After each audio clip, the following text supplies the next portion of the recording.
Okay, I'm ready whenever. Okay, hold on. Let me, I realize I got like one big freckle right underneath my right eye.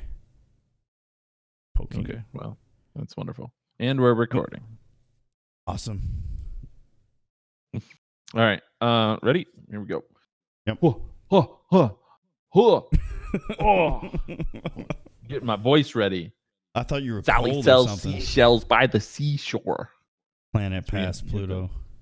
Yeah. Peter Piper pick. Peter Piper pick. I can't do it. I can't either. All right, here we go. Hello and welcome to Podcast World. This is Not the Worst Podcast, episode 8.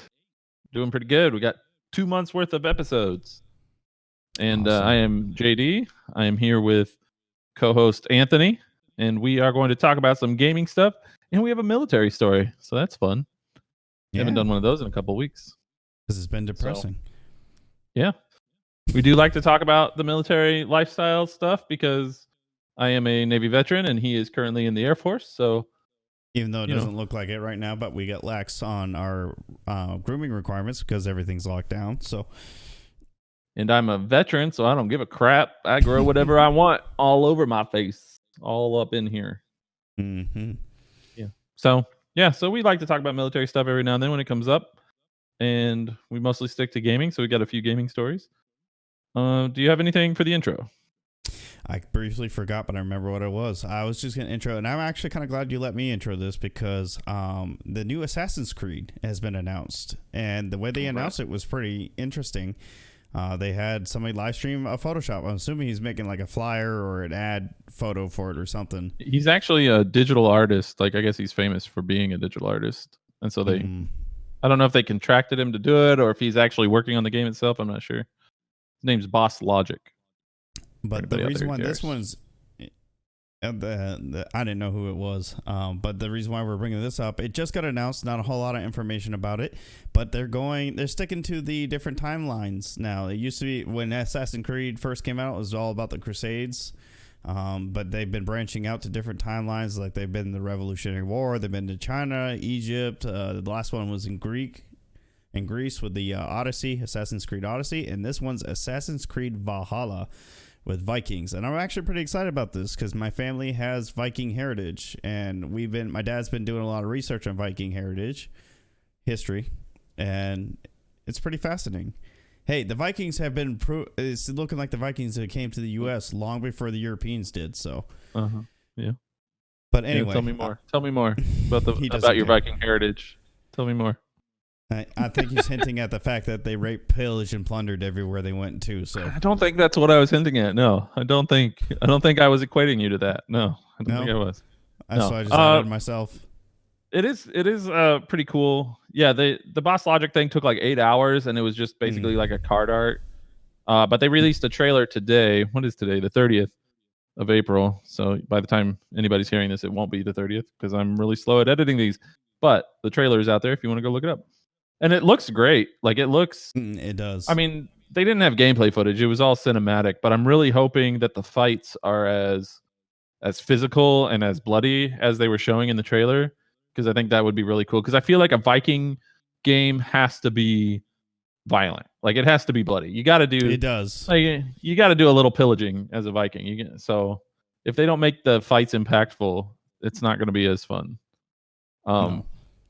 But one thing I'm excited about, I don't know, like I said, we haven't seen gameplay footage yet, but I'm hoping that this has elements of Assassin's Creed 4 in it, which was the last Assassin's Creed that I really, really liked, which was Black Flag, where you were the pirates.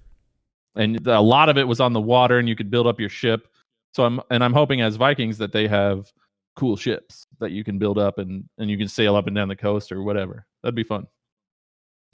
Yes, and well, I mean, I would assume they did because they did that with Odyssey. You can see ships. Because I remember very specifically, there's a clip on my YouTube channel where I lost a mercenary to sharks, and Mindkiller song requested "Baby Shark" in memory of the. So that's right.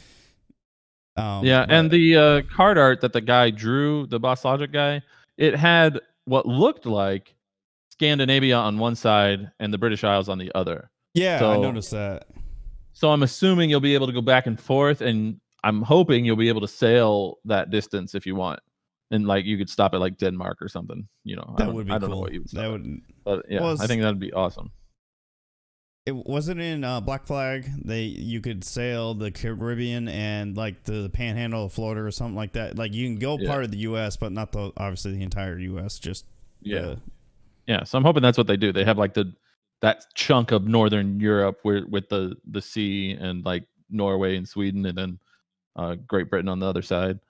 And so, you know, because I doubt they'll go much lower than that. Like if there's a map or whatever.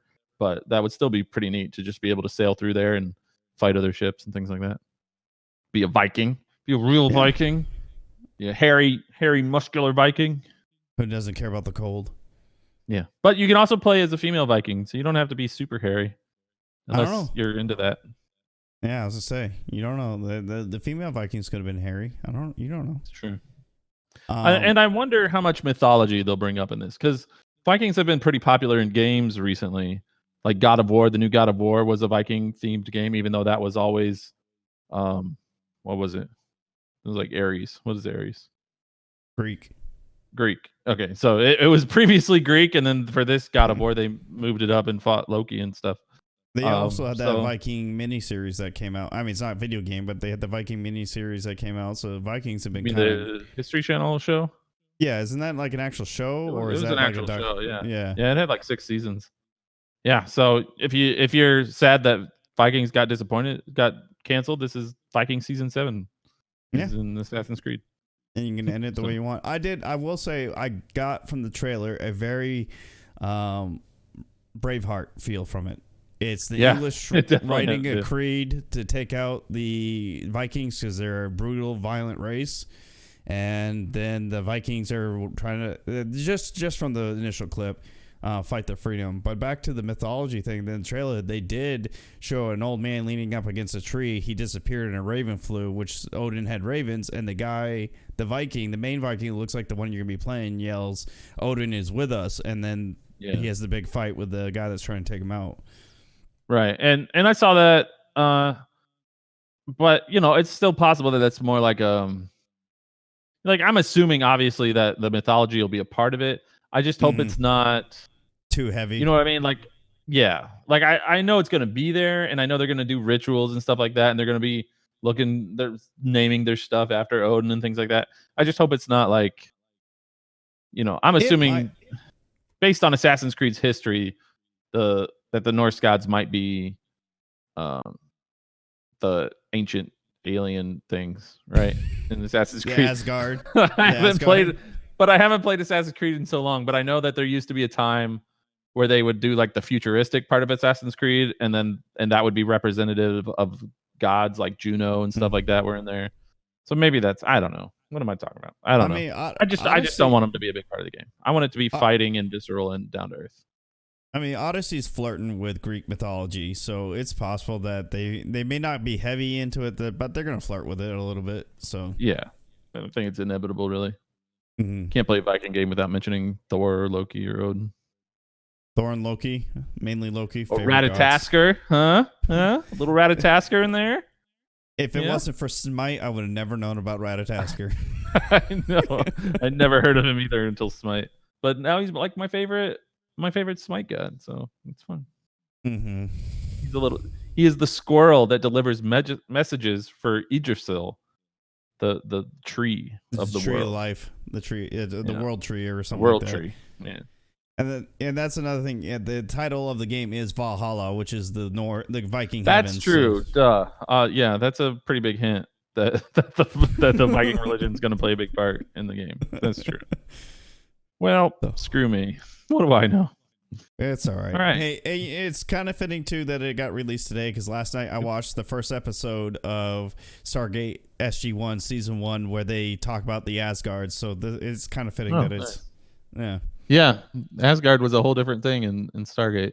Mm-hmm. They were the good guys, where the Egyptian gods were the bad guys. They were little gray aliens instead of giant Vikings. Yeah. Yeah.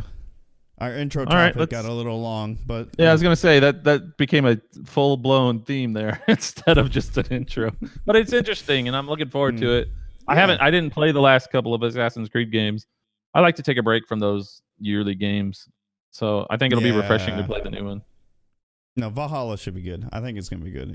Yeah, and I've heard the last two have actually been pretty good too. Like people Odyssey have enjoyed really good. Odyssey and stuff like that. So yeah. Okay, let's move on.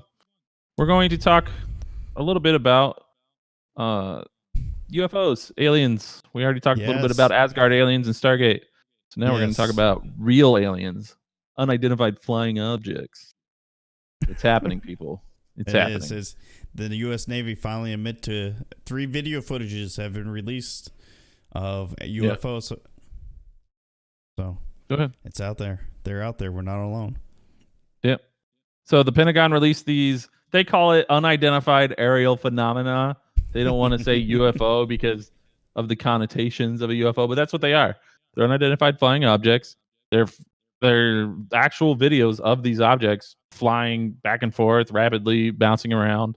But it's like it's a Navy flight camera video, so it's not exactly 4K resolution with bright colors, so it's like, what am I really looking at here? Yeah, it's just a little blob. And in fact, I read one article that said that the Navy believes they're probably just drones or something. They can't really identify what they are or figure out exactly what they are. But if I remember correctly, I heard somewhere, I don't remember where I heard it, that one of the footages were admitted to being filmed near a secret Navy testing site. The pilot that filmed it wasn't privy to the testing site because he doesn't work there. He just happened to be flying nearby it. So who knows what he could have found, some U.S.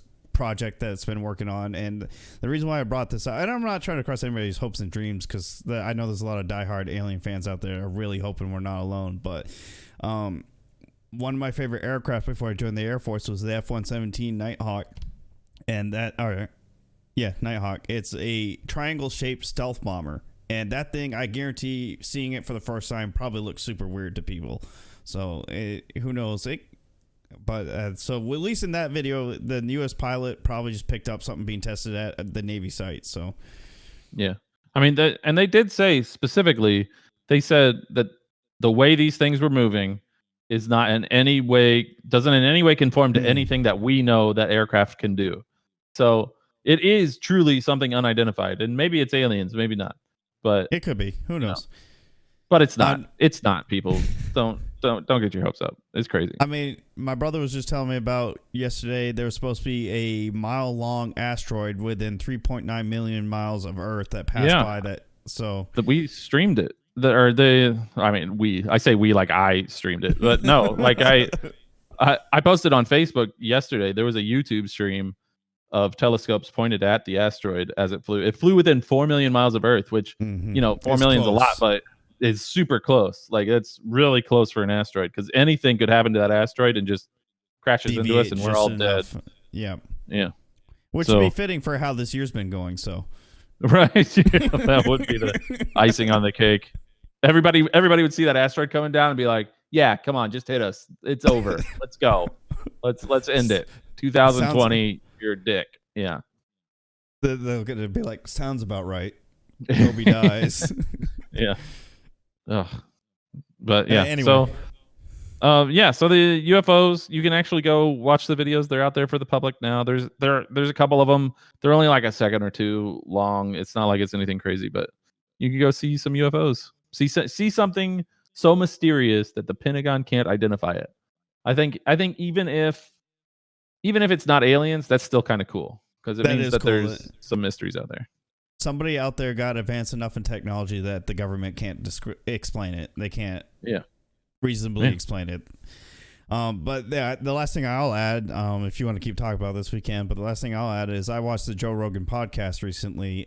He had Tim Pool on there, and they brought this up, which is part of the reason why I brought the article up to JD. Joe Rogan, I think he's a pretty good podcaster. I like watching his podcast. I mean, most people do. He's like the most popular podcast in the world. He's like the biggest one. Yeah. And he covers all kinds of topics, but in his Tim Pool was talking about basically what JD said about the Pentagon's thinking or the Navy's thinking that these are just drones, and Joe Rogan's like, I don't know, man, drones are loud. Those weren't very loud. Well, those were surveillance cameras used on aircraft that don't have audio recording devices. They're just there to point at an object and record it. So, but it was kind of funny that Joe Rogan got all excited and hyped about it, and there's a lot of people out there. They're pretty hyped and excited about this topic. So. And the fact that the U.S. Navy's coming out and say, yeah, okay, we got flying things that we can't describe, so we'll admit it. We don't know what's going on. So, yeah, it's cool. If you want to believe it's aliens, go ahead. You're wrong, but you can believe it if you want. It's fine. All right, let's move on. Next topic. Yeah. This is one that Anthony is super excited to talk about. It's Fortnite. Yay, we're skipping Battlefield. No, I'm just kidding. We're going to talk about we're going to talk about or what? Yeah. Oh, yeah. Whatever that guy was. Travis Scott. No. We're not talking about that. No Fortnite fans. Anyway. No. Battlefield 5. We're going to talk about Battlefield 5, and we'll talk let me introduce it a little bit, and then I think Anthony's just going to rant for 20, 30 hours. Yeah. So, if you haven't heard, Battlefield 5's development cycle is coming to a close. DICE, the developers, basically came out and said that they're, adding a little bit extra, but that they're focusing on the new Battlefield for the next generation of consoles. So they're not doing a whole lot with Battlefield 5 anymore. I guess that's pretty much it. They didn't really add a whole lot more basically to that, except to say that, they're done with it. And so I'll let Anthony tell you about how he truly feels about Battlefield 5. Take it away, sir. I'm devastated and heartbroken. That's why I'm super. He knows I'm gonna have a tear fest for a while. That's why I have tissues for you right here. Okay. Yeah, I don't have tissues. I have an envelope. I have pieces of paper my puppy chewed up on. But actually, in all seriousness, though, I'm not that devastated. This is gonna be really bad. I'm kind of excited that another EA flop, because EA needs to learn their lesson because they haven't yet. But I'll try not to be too hard on them. The only thing I got from the releases from EA and DICE, it was more like a defeatist admission to they're done with Battlefield 5, and you can tell they get kind of defeated about it. The thing, I do believe, as much as I would like to say that it flopped so bad they're not continuing anymore, I think that and then COVID-19 end up being the nail in the coffin. I'm sure a lot of these developers are getting strained because social distancing and not being able to work in the studios as much as they like.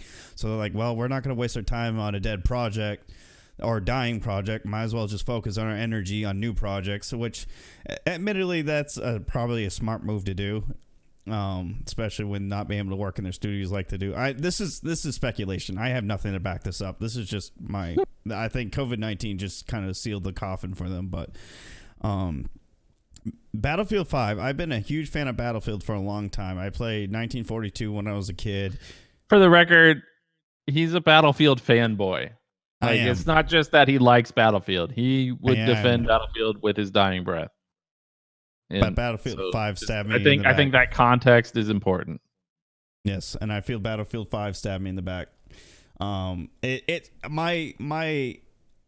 I wouldn't say hatred, but my broken heart that I received from EA and DICE began with Battlefield 1. I liked what they attempted with Battlefield 1, but I hated the mechanics and the glitchiness of Battlefield 1. Now, admittedly, and JD will be first to say this because he constantly reminds me of this, Battlefield 4 was insanely glitchy and broken on release. And it took him 5 years to get it right. Yeah. And I just read about that too. But I still like Battlefield 4. JD played it because that's what we were playing at the time. I mean, that's literally all they played. All he and my other friends played was Battlefield 4. So I had to play it. And we played the crap out of it, even though it was never really my favorite game. But we played the crap out of that game. And then they came out with Battlefield 4.5 set in World War I. Exactly. In my defense, though, I moved on. It was our friend Ungodly that would constantly go back to Battlefield. We went on, and it was Neverwinter that finally got him away from it for a little bit. That's what we moved on from there. giving guys a little history in our gaming history. We tend to find games. When we were younger, we tend to find that one game we all focused on for a really long time. Now we're kind of all over the place. I hate it. Yeah. I hate it. I hate what we're doing right now. Nobody's playing the same game anymore. It's so annoying. We got pulled into ESO for a little bit, and this is a whole separate topic. But we've already moved on. It's been like a week and a half on ESO, and everybody's already moving on. We haven't even gotten very far yet. It pisses me off. I'm willing to go back to ESO, but the issue I'm having is being married and still having to actually go into work. I haven't been able to get on to play ESO as much, and when I do get on, you guys are either busy or asleep, so I can't play with you guys when you're on. So yeah. But anyway, we got off topic there. Going back, Battlefield 5. So Battlefield 1 to me is the start of the downfall of Battlefield 5, because at least Battlefield 4, yes, it came out broken, but DICE was committed to fixing it and gave out a lot of free stuff to the community because they realized what they did. Battlefield 1 was broken and a garbage game. I appreciate the it was like the timeline Warzone stuff, and their attempt at a campaign was kind of okay. I enjoyed that. The multiplayer just sucked through and through, in my opinion. I liked in Battlefield 4, you can pick up a DMR and be just as effective as somebody with an SMG running around. But in Battlefield 1, the medic class was so nerfed because all they could use was DMRs, and everybody else had automatics, and they wrecked you in a heartbeat. You better hope your shots land. If not, because by the time that person turned around, they killed you. But this is about Battlefield 5. I'm just building up to it. So Battlefield 5 comes out. It was first announced in May of 2018. A lot of people got very upset because there was a woman on the cover. I did not care. I really did not care about the woman on the cover. I am a huge World War II history buff. I knew there were women involved with World War II. EA obviously wanted to have an emphasis on the woman on Battlefield 5. At least I can't remember who that one guy was. There's one guy that was really adamant about it, and he had nothing to do with the development. He was just in charge of everything. But I was like, whatever. And then I noticed she had what looked like a robotic prosthetic. I was like, okay, now you're pushing it a little bit, because that wasn't really World War II. They had prosthetics, but nothing like that. But I was like, don't care, because I think of Bad Company. Bad Company wasn't really supposed to be accurate. I love Bad Company, by the way. 2142 was spacey, futuristic. So it's like, okay, maybe it's an alternate timeline World War II, which would be kind of cool. So, I mean, Wolfenstein does it, so why can't Battlefield do it? The main thing that upset me with the woman on the cover of Battlefield 5 is the way EA handled it. They berated, belittled, and insulted their fans nonstop, instead of actually taking the time like adults to explain why they were doing what they're doing. That bothered me. That upset me a lot. And then I was like, you know what? I'm still going to play it. I'm not going to let that ruin me playing the game. But then when it came out, it was absolute garbage trash. It was incomplete. The campaign wasn't complete. A lot of the modes weren't available. They had a timeline when the modes that we were promised would become available. A lot of things, features weren't available. They got released as you played, and whenever they got released, more glitches came out that you had to deal with. I'm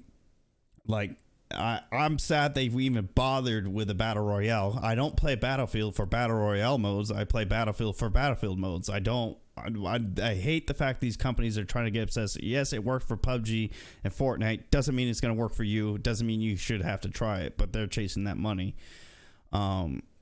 The time to kill was a huge problem. Even in the article about, I think it was Polygon I was reading, they mentioned that people complain about the time to kill when they were talking about how DICE was saying the end. This game was just riddled with issues from the start, and there has been little to no effort to correct it. And when they do correct it, somehow they made it worse. It's kind of like Fallout 76.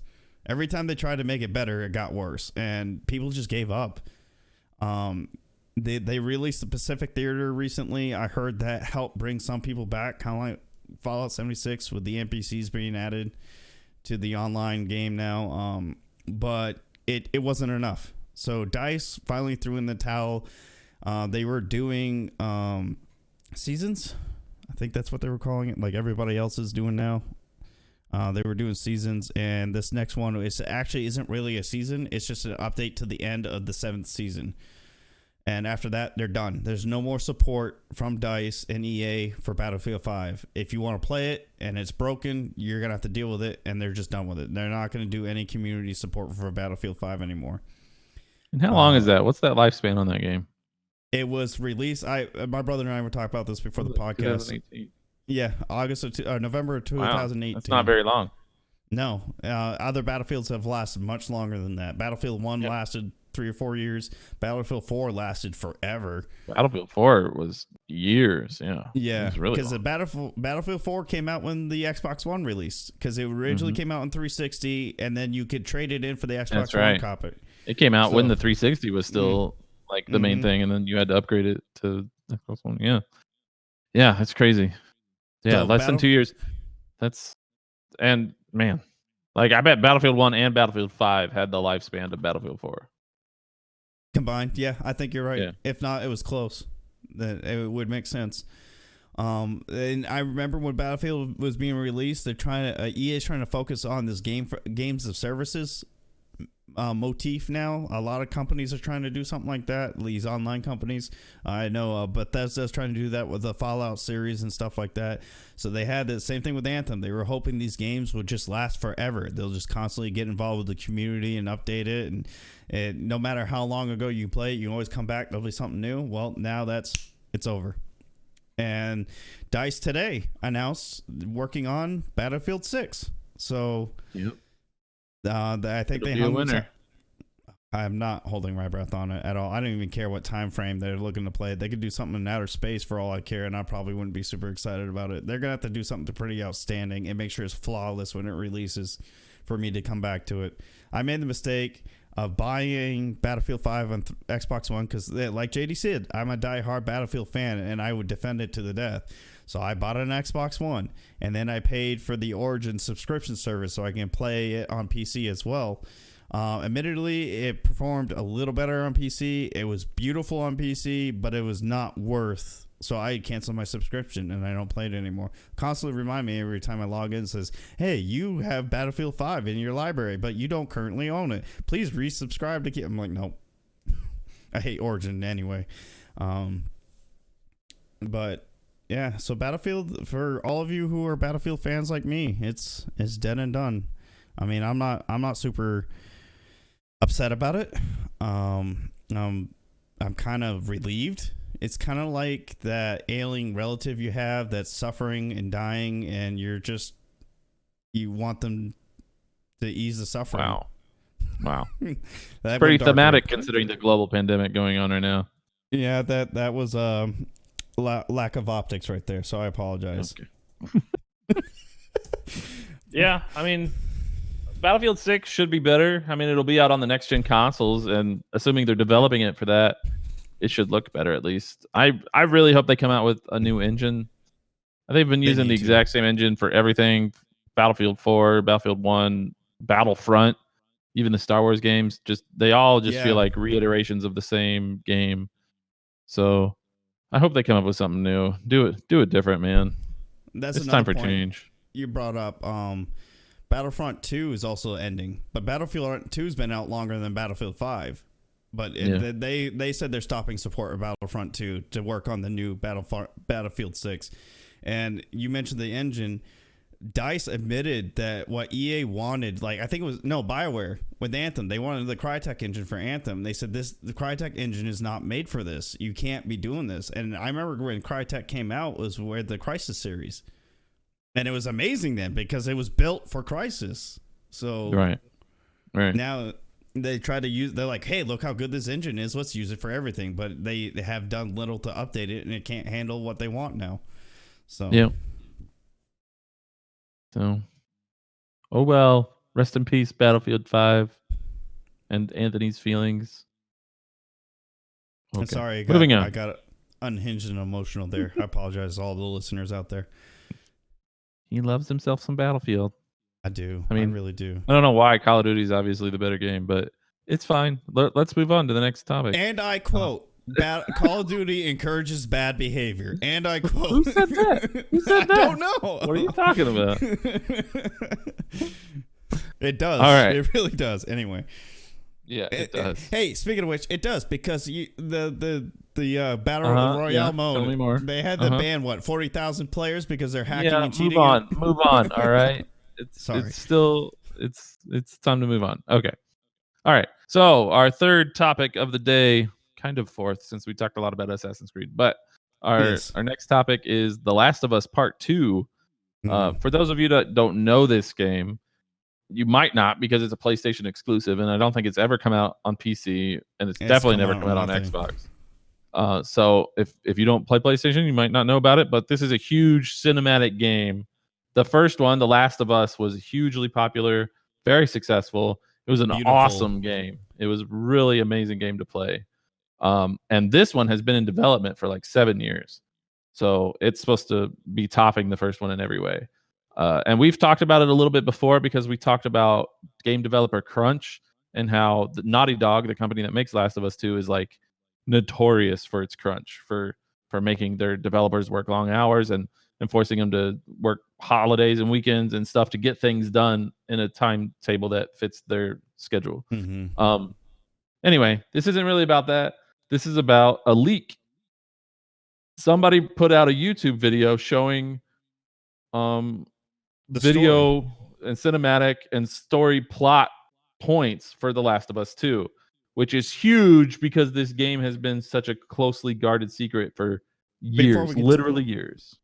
Before we continue, just a disclaimer out there. We have both agreed. JD's into The Last of Us 2. I have never played it. I know about it. I don't really care about spoilers, but we agree we will not talk about any of the spoilers that may or may not have been revealed in the video. So, yeah, I haven't even watched the videos. And usually I read an article up until it says spoilers follow, and then I stop reading because I don't want to be spoiled. Because I don't even have a PlayStation. I'm not even sure how I'm going to play the game. But it's a game that I look forward to, so I hope to play it spoiler free. So yeah, we're definitely not talking about spoilers, but we are going to talk about the act of leaking said spoilers. For one thing, like, it was a devastating leak. Like, it was all encompassing. It revealed twists that obviously you wouldn't find out until you played it and things like that. So destroying that was a really big deal. Yeah, I mean, there were some companies like gaming, like, to get a leak of a video game is a really hot tip for like a journalist, right? And there were some journalists that actually came out and said, don't look at the leaks because they're that bad. So so that's a telling sign that this is a pretty bad leak. But the thing we kind of want to talk about is who released it, who leaked it. Yeah, it started. The first time I saw it was just kind of a rumor. Somebody was like, oh, it was a disgruntled employee, because like we said, we've talked about Naughty Dog's crunch, and they're so big on crunch at Naughty Dog that they literally mention it in the interview when game developers go there for a job. Like, people know going into Naughty Dog that they're going to get their time crunched. And they have high expectations because they like quality in their work. So yeah, they have extreme detail. Like, when we talked about the crunch, we talked about how they wanted individual beans to fall out of a bag when it was punctured. One of the things with Last of Us 2, every single character in the game has a heartbeat. Why? Why would you need that? Immersion. They want you immersed. But exactly, it's just that kind of serious individual detail that makes these games so great in the first place, but can also lead to some disgruntled employees. So the rumor is that it's a disgruntled employee that released this, and they were tired of the crunch, so they put the leaks online. That is not substantiated, and there's no proof of that. And in fact, we have seen on, like, I was just talking to him about Jason Schreier, who used to work for Kotaku and now works for, I don't know, I think Bloomberg. I don't know. I don't know what he works for. Yeah, I think he got a job with Bloomberg News. But he originally wrote about the Naughty Dog crunch, and he has a lot of contacts at Naughty Dog, and he says that the Naughty Dog employees that he talked to were actually really disappointed. And keep in mind that these are people that originally talked to Jason because they were pissed off about crunch. And they told him that they did not like this leak because part of the crunch is knowing that they're going to release a fabulous, amazing game. So the idea that that would be ruined kind of ruins the sacrifice that they've already made. They made sacrifices. He's the one that wrote the crunch culture article we referred to when we did the first story. Yeah, and that had stories like there was like a construction team messed Working up and on the like knocked part of the knocked some stuff down while there were game developers below them working on The Last of Us. So there's that kind of environment. But then a Reddit post came out on the Last of Us 2 subreddit talking about that it was an employee, and it had like details in there about they were demanding bonuses and Naughty Dog said no, and they were disappointed with their crunch time and blah blah blah. But then Jason Schreier came back and he said Naughty Dog actually did pay their employees a little extra because of COVID, and he came back and said that there weren't hundreds of furloughed staff members at Naughty Dog and things like that. So what do you think? You think it was a disgruntled employee, or do you think it was like a hacker? And originally that's what I thought, but I completely forgot the context of the first story we did when we first talked about that despite the fact there was a lot of crunch culture going on with the Naughty Dog games of Last of Us and the other game, Uncharted. Yeah. I thought that could be highly likely, but even in the article they said employees talked about how a lot of people hired are kind of like junkies towards the crunch. They love the pressure. And now, admittedly, not all of them can handle it because some did end up quitting because they just couldn't hang with it. But Naughty Dog looked for employees that thrived off crunch. And so I was like, it couldn't be a disgruntled employee. And like JD said, these guys take pride in their work and knowing something. And Last of Us, even me, who's never played it and hasn't owned a PlayStation since PS2, knows that Last of Us is a very storied game, and that's one of the most amazing things about it. Because storied games are lacking these days. They're not that like cinematic games, I should say. They're not common anymore. Everybody's about flash and graphics now. You gotta have multiplayer. Stuff like that. You gotta have multiplayer. So the something like Last of Us doesn't exist anymore. So to have that ruined by somebody because they leaked the plot and other aspects of the game, that would be disheartening for the employees. They would be more upset by that than the crunch they had to go through to build it, because it's actually the crunch that would make them upset.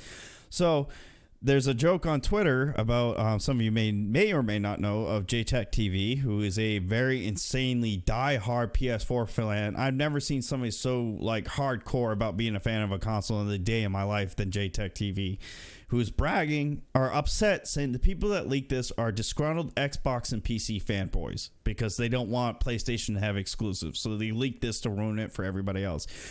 It's possible, I guess. There are trolls out there that would do something like that. Like JD mentioned, we talked about the last Spider-Man game. Both of us wouldn't have mind playing it, but neither of us own a PlayStation. But also, we're both grown adults and wouldn't go out to hack a developer site to leak the information just because we couldn't get it. But there are people who are that immature, so it's possible. It could be a disgruntled Xbox or PC fanboy that came out and retaliated. It could be somebody that's quarantined at home and bored, and so they hacked Naughty Dog to just for the shits and giggles. So I don't know. And there are people who do that. There are people that just like to watch the world burn. If they're miserable, they're going to make everybody else miserable with them too. Yeah, that's true. It's hard to say without somebody actually coming out and saying I did it, or Naughty Dog coming out and saying we found who did it, or whatever. So it's hard to say. I don't think it was a disgruntled employee. I think it was probably somebody that guessed a password, somewhere around the line, or got lucky. Yeah. Got some spyware on a computer or something. Found a hidden file or like thumb drive or something. Yeah, exactly. Yeah. So I don't think it was a disgruntled employee, but either way, it's devastating. It really kind of sucks, especially for any Last of Us fans, that, it's hard because now you pretty much have to avoid that topic until the game comes out, right? Because you don't know what article is going to have that in there when you're clicking around on the internet. So that kind of sucks. And avoid comment sections of those articles too, because it's the comment sections that are going to get you. And speaking of which, for my streamers, I streamed the podcast for some of you that know that this is live on Wednesdays. I mean, we're a day late today. Even in the comments right now, or the chat down below, so people could unintentionally leak some of it.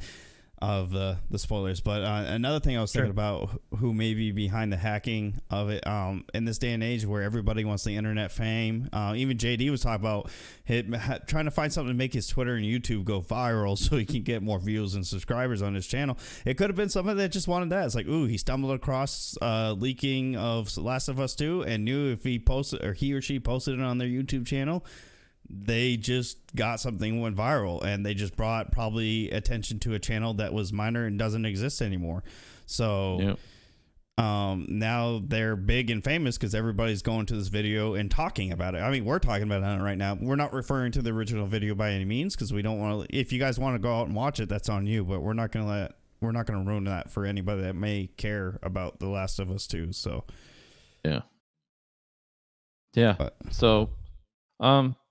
But yeah, I think that's about it for The Last of Us 2. I don't think there's much else to talk about. It was a devastating leak. It kind of sucked. We don't know who did it, but if you're interested in that game, don't look up the spoilers because it'll ruin it. Now, the pictures, the stills I did see, and some of the articles I read, the game looks beautiful. It looks absolutely beautiful. So you got that to look forward to from the leak. You can at least see some of the stills and see how beautiful that game looks. So. Yeah, I mean, the first game just kind of blew you away with some of the visuals, like walking through you're in like an abandoned city that's being overgrown by nature kind of thing, and you're walking over a bridge and there's like giraffes walking underneath you, and you're just like, what am I playing right now? It feels like a movie even when you're playing it. So I'm sure the new one's going to be mind blowing. But that's it. Oh, you got something you want to say?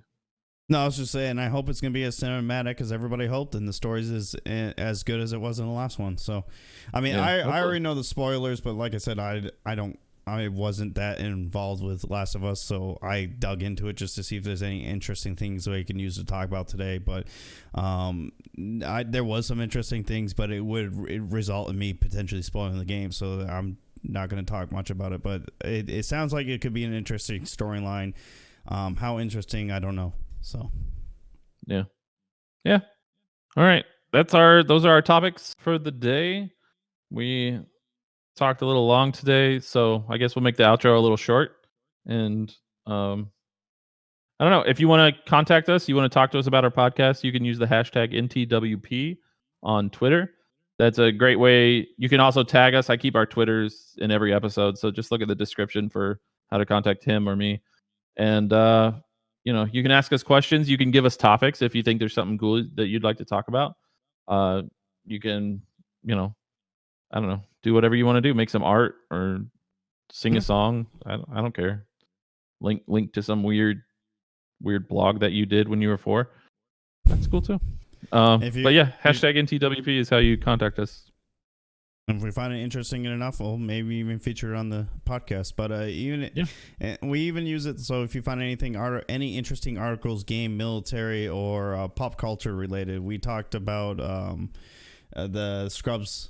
Why can't I think of their actors? But they end up doing their own podcast to talk through the episodes of Scrubs. So they have, and I haven't caught up on that. I would listen to like the first 2. I got to listen to more. And we talked about Dune. The last episode, the episode before. So yeah, the new Dune movie, that was pretty awesome. So yeah, and we'll have more. We're just finding topics to talk about because we find them interesting, and gaming just happens to be the thing that brings us together the most. But yeah, definitely we talk about all kinds of stuff. So did you want to mention that comedy fundraiser thing real quick before we call it, or did you? Sure. It's not a big deal. We won't talk about it very long. The Comedy Store in LA. So one of the things with COVID, obviously, is no live sports, right? We talk about that a lot, but it also means no clubs, or in this case, comedy clubs. And I'm a huge comedy fan. Like outside of gaming and maybe football, comedy is up there with things that I love to do and talk about. I like to go see open mics, and I like to watch. I've watched literally every special on Netflix that's a comedy special. I've watched it. I even watched them in chronological order, even though they're completely unrelated. So just tells you the kind of comedy nerd I am. But one of the problems is a lot of comedians depend on that stand-up comedy show to keep them afloat. So the Comedy Store in LA, which is a really famous comedy club, did a charity, sort of like a Zoom, sort of like what we're doing now with Zoom kind of thing, but it featured famous comedians. And it started with like Whitney Cummings and Chris D'Elia and Bobby Lee, and it was like 4 hours long, and it featured different comedians every now and then. And at the end, it even featured Dave Chappelle. And so there were some really famous names in there, and they ended up raising like $100,000 or something and they used that money to give it to the staff of the Comedy Store, who obviously aren't working, and the regular comedians who go to the Comedy Store who need that money to stay afloat during coronavirus. So I thought that was really cool. It's a cool charity benefit, and you can watch the whole thing online. You can go to YouTube and watch the entire benefit, and it's not a comedy show. Like it's not people going up there and doing a routine. They're literally just sitting in their homes talking to each other and telling jokes as they see fit. You know, they're doing like they got like 4 comedians on the screen, and they're reading a Twitter question that asks them, who would you kill? Like, you know, it's just random things like that. So yeah, it's pretty cool. I got one more thing, and that's it. We talked about this in this episode, but I'm going to mention it in passing. It was military related. They got the America Strong flyovers by the Thunderbirds and Blue Angels in major cities across the U.S. New York and Pennsylvania. Philly just had theirs recently. So look forward to that. I'll in my description when I post this video, I'll add a link to see the schedule for that if that's something you're interested in. Now, practice social distancing. Wear your mask, be 6 feet apart, and all that good stuff. Stay 6 feet away from those jets at all times. But that's all I was gonna add to that. And unless JD's got something else, that's it from me. And thank you for joining us for this episode. Yep. Thank you, everybody. Have a good one. Take it easy.